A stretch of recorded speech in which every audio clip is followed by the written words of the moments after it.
Hare Krishna, Namaste, Chapter 18, which is entitled as Sannyasa Yoga. Sloka 20, Part 3.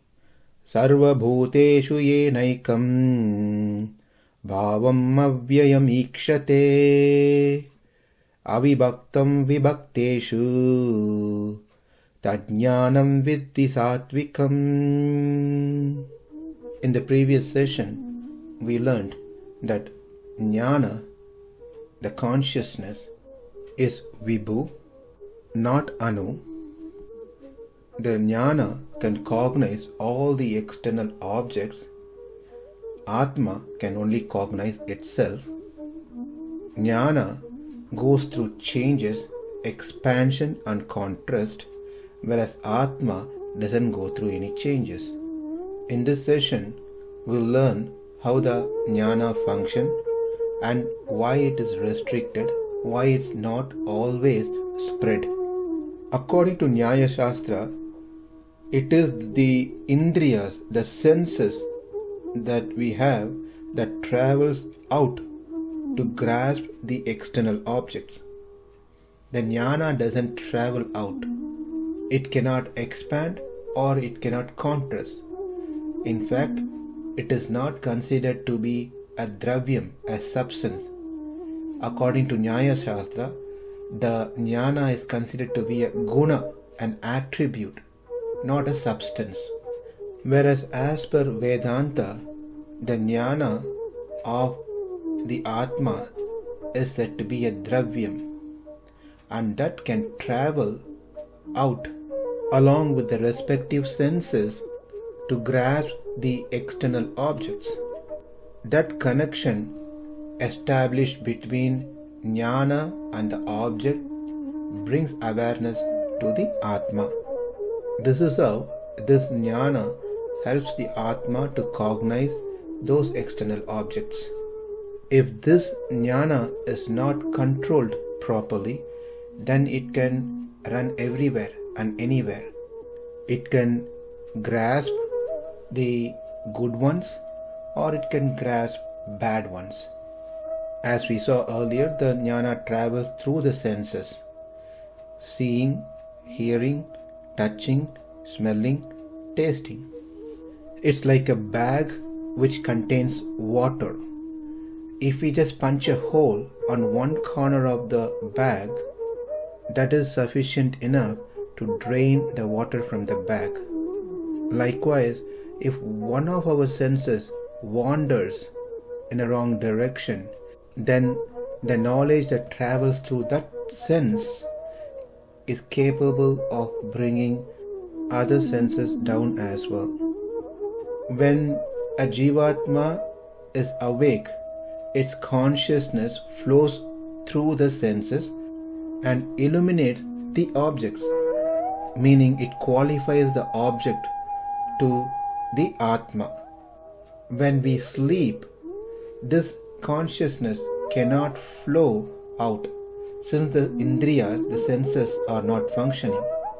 Now the question comes, why and what is the reason for the consciousness being not able to travel all the time? Why it must be restricted by sleep? Answer is, it's because of the increase in tamoguna, which hinders its movement, the jnana's movement. Therefore, we do not cognize objects during sleep. From this we can understand that the consciousness, the jnana, possess two states, expansion and contraction. Since it performs activities such as movement, it must be a dātavyam, substance. We saw early in this session that as per Nyaya Shastra, they do not accept that this jnana as a dātavyam, they consider it to be a guna, attribute only. But in the Vedanta, it is said jnana to be a dātavyam. But also there's nothing wrong to say this jnana to be a guna. How? When one object existence is depending on another object, that object is said to be a guna of the other object, which is guni. Therefore, even though this jnana is a dravyam substance, it can also be called as guna of the Atma. Just as the prabha, which is made of tejas dravyam, is always dependent on the flame, which is also made of tejas dravyam, and hence it is called as guna of the flame. Likewise, the jnana, which is made of jnana dravya, is dependent on the Atma, which is also made of jnana dravya. Hence, is called a guna of the Atma. Now comes the next question. When does this jnana get created? Is it during our birth, each birth, or during the creation of the universe? And also we get knowledge of something which is new, and sometimes we don't get any knowledge of many things. It appears that this jnana does get created and does get destroyed, maybe at the time of death. The answer is, just as the Atma is eternal, this jnana is also eternal. So that means it is not that once we get liberated, we get a new jnana. In Chandogya Upanishad, it is said, Tata heye gunadvamsat avabodhadayo gunaha prakashante na janyate nitya eva atmanohite. When a jivatma attains mukti, liberation, no new jnana, knowledge, is being created. The jnana that he has always possesses just attains complete manifestation. Therefore, the usage of terms like this knowledge was created, knowledge is destroyed, which is commonly used in the world, truly does not have any reference, and it does not refer to the creation and destruction of consciousness. When the jnana travels outside the body and comes in contact with an external object, thereby it illuminates that particular object, which then becomes the subject for discussion or subject for some action. So what's happening here is that the jnana comes in contact with an object, samyoga. The contact between the jnana and objects gets created, not a new knowledge gets created. Therefore, the conclusion is, Atma is eternal. The knowledge that Atma possesses is also eternal. One last thing before we conclude this subject on jnana is, as per Nyaya Shastra, Nyaya philosophy, when we cognize an object that is pleasing to us, a new attribute get created, a guna get created called sukham in the Atma. Likewise, when we cognize an object that is not pleasing us, a new guna get created called dukkham in the Atma. Again, this is as per Nyaya Shastra.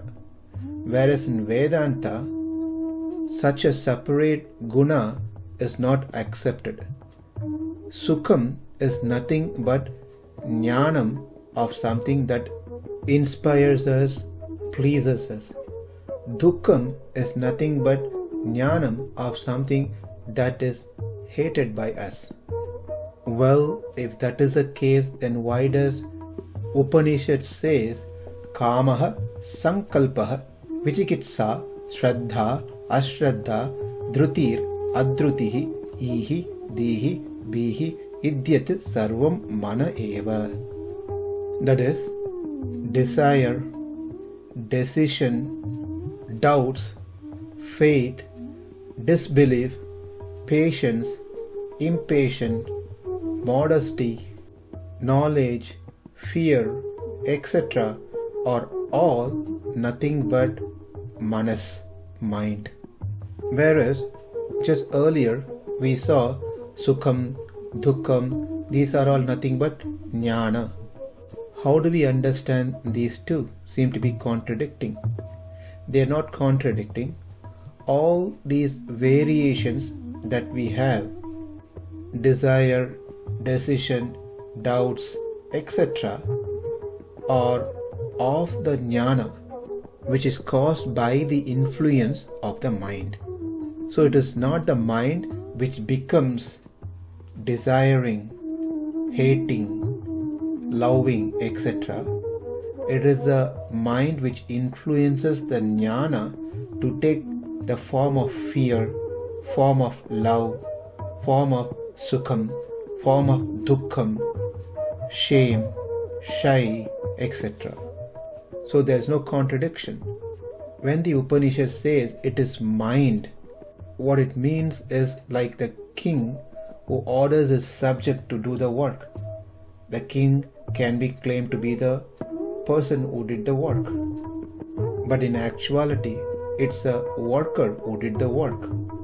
Likewise, it is a mind which influences the jnana, the consciousness, and the consciousness goes through variations. With this, we can conclude this subject matter on jnana, which is also referred by various names: dharmabhuta jnana, chaitanya, mati, prajna, samvit, dishana, dhihi, manisha, semushi, medha, buddhi, and many more. We learned that the jnana is the one which goes through variations. It is not the mind. Mind just influences our consciousness, and the consciousness accordingly take different forms. Then we learned that this jnana, consciousness, does not get created or destroyed. It is eternal, exists always with the Atma. What is get created and destroyed is the samyoga, the contact between the jnana and to an object. Then we learned that this jnana is vibhu, omnipresent by nature. It is the same case for the liberated soul who are eternally situated in the spiritual world, and also for people like us, baddha-atmas. But for the liberated souls and eternally situated soul who are called as nityatmas and mukta-atmas, it is always present in its natural state. It is omnipresent. Whereas for us who are called as baddha-atmas, samsaris, our jnana, the ability of our jnana is only spread throughout our body and outside of our body to some extent, based on our pāpa and punya karma. Therefore, the jnana of the Atma which is inside the stone is same as the jnana of the Atma which is present in a human. But their ability varies based on the body, based on their karma. Then we also learned how this jnana consciousness functions, works. When we are awake, the consciousness spreads to the external objects. When we are asleep, this consciousness restricted. It won't be able to travel because our senses are shut off. Therefore, we do not cognize objects during sleep. We also learned about the differences between Atma and the consciousness, jnana. Atma is located in one place, whereas jnana spreads all places. That is because Atma is Anu, jnana is Vibhu. The second difference we saw is Atma can only cognize itself, but jnana can cognize all the external objects. The Vishaya for Atma is Atma alone, whereas the Vishaya for Jnana is everything that is external. Vishaya means the subject matter for discussion or for handling things. The third difference that we saw is Atma has no vikaram, doesn't go through any changes to its form, but Jnana goes through vikaram, goes through changes. During sleep, it is locked, restricted. During awake state, the Jnana spreads. It is not restricted, but certainly it is limited. Again, based on our karmas. We also learned Atma possesses knowledge, whereas Jnana doesn't possess anything. Then in our first session on this topic, we learned the Lakshanam of Jnana, the definition of Jnana. Number 1, Swayam Prakasha, that which can be cognized by itself. It doesn't require another object to be cognized. The example we saw is a lamp. Lamp does not require another lamp to be cognized. But a pot in a dark room certainly requires a lamp to be cognized. Likewise, Jnana does not require another tool to be cognized. It is Swayam Prakasham, meaning self-effulgent, self-illuminating. That's what Ajada means. The second thing is, Jnana is Achetana, Achit, meaning Jnana doesn't possess Jnana. Jnana is made of Jnana, but it doesn't possess Jnana. Atma is made of Jnana, it possesses Jnana. Therefore, Atma and Paramatma are considered to be sentient beings, Chetanas, whereas the Jnana is not Chetana, it is Achetana. Another point we saw in the definition is Vishaya. Jnana always as an object of cognition, like knowledge of thought, knowledge of the world, knowledge of something or the other. Also, Jnana is Parak, it is not Pratyak. Parak means that which is not able to cognize themselves. Jnana doesn't know it is Jnana. Therefore it is Parak. Whereas Jivatma and Paramatma are able to cognize themselves. Therefore they are Pratyak. With these definitions, we can understand that Jnana is certainly a dātavyam which is different from Prakriti, kāle, Nitya Vibhuti, Atma, Paramatma. And the last definition we saw is Artha Prakashakatvam, which means the nature of illuminating objects for the Atma to cognize. Jnana creates eligibility for an object to be a subject matter for the discussion of Atma to handle it. That is, Jnana shows that this is pot. Now that I know this is pot, I can think of it, I can speak about it, I can do things with the pot, etc. The qualification or the eligibility to the pot is being given by my Jnana. And this is not the case with any of the other dravyas. Now that we have learnt what Jnana means, in general, now we need to know what is Sāttvika Jnana, what is Rajasa Jnana, and what is Tamasa Jnana. Let's understand, it is not the Jnana which cognizes things. It is just makes a connection to an object. And the Atma who is possessing the Jnana becomes cognized of that object. Jnana is Achetana. It doesn't possess knowledge. Therefore, it will not be able to cognize anything. It is only the person who possesses the Jnana, whose Chetana, conscious being, sentient being, will be able to cognize that particular object which came in contact with my Jnana. It is a person who cognizes the thing. The Jnana of that person who cognizes can be Sāttvika Jnana or Rajasa Jnana or Tamasa Jnana. Now, when a person cognizes things using his jnana, if it satisfies certain criteria, then that's said to be Sāttvika Jnana. If the jnana of the person satisfies a different set of criteria, then it is said to be Rajasa Jnana. Likewise, if it satisfies a different set of criteria, then it is said to be Tamasa Jnana. In this sloka, sloka 20, we will learn what criteria satisfies a jnana to be Sāttvika Jnana. That will be our discussion for the next session. Namaste. Hare Krishna.